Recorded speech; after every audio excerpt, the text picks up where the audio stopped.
Une belle brochette. Laurent Sauzet, 10 buts. Philippe Morin, 10 buts. Stéphane Paille, 12 buts pour Sochaux. Pour Lyon, Jean-Pierre Hortz, 9. Eugène Kabongo, 12. Si on gagne, ça nous fait 9 points d'écart avec Lyon. Et à partir de ce moment-là, l'avenir sera beaucoup plus clair pour nous. Record d'affluence à la hauteur de l'ambition. On n'avait pas vu ça depuis la venue de Saint-Étienne en 1976. Tout de suite dans le bain avec la dextérité des Yougoslaves, ici Bas Darević. Dans ses œuvres, il a habitué le public à des sans-fautes depuis le début de la saison. 13e minute, le tir le plus net côté lyonnais, une contre-attaque qui s'établit assez facilement avec, comme par hasard au départ, Kabongo. Il centre pour son collègue Hortz. Un joli tir, mais qui frôle seulement le poteau.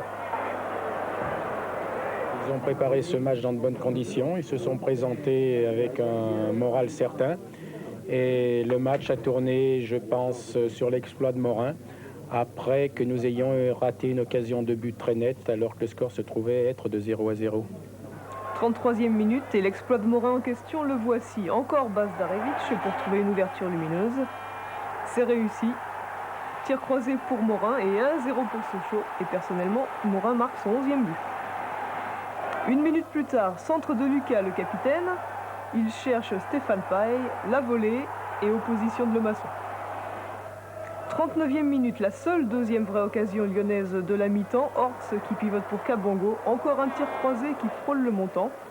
Enfin, avant la mi-temps, coup franc et patte de velours de Bas Darević. Lemasson assez fébrile repousse. Tête de Lucas, effronté. Ça marche. 2-0 pour Sochaux. On arrive à la mi-temps et ensuite les belles occasions n'arriveront qu'à partir de la 81e minute avec une touche de Pelletier. Le jeune Frottet qui vient de remplacer Morin centre sur Sauzet, la tête passe de peu au-dessus. 85e minute dans un style très maradonien, celui de Stéphane Paille. Et c'était pas seulement de la main, c'était des deux mains, donc il n'y a pas de doute possible. Enfin, à 3 minutes de la fin, centre de Pelletier, tête de Paille pour Frottet et but du petit jeune, le petit dernier, il a 18 ans. 3-0, c'est clair, et tout ça dans un très bon esprit. C'est une rencontre qui s'est terminée sans carton jaune et sans carton rouge. Pour les arbitres, c'est un plaisir de ne pas avoir à prendre de sanctions administratives, mais ce n'est pas toujours le cas. Avec 9 points d'avance et un goal average énorme, Sochaux